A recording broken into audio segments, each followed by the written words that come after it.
It was obviously well intended, but taking away our freedoms is not a good result of what they were trying to do. Franklin warned us about giving up liberty for security.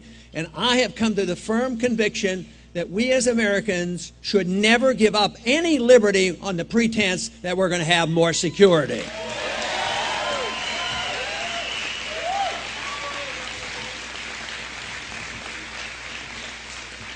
I'm convinced if the Patriot Act had been named something like repeal the Fourth Amendment, it might have had more trouble getting passed. But I was sitting beside another congressman when we were passing that bill, and we only had an hour or two to look at that final version, and he was voting for it, and guess what? I was voting against it. And I said to him, why are you voting for this? I said, have you read it? No. I said, there's a lot of bad stuff in here. He says, I know.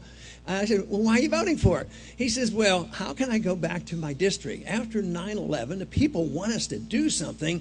I can't go back and explain it to them. I said, but that is your job, to go back home and explain it to them.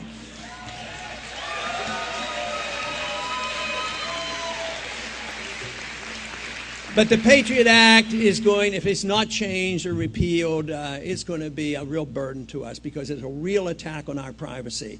And now they're planning more. They're planning the whole idea of controlling the Internet. They're saying they're going to control piracy on the Internet. But what they're going to do is control your freedom and your privacy. We have the government turned upside down. The government becomes more secretive. At the same time, your privacy is being undermined. The Constitution was meant to protect your liberties, your privacy, and the government was to be open.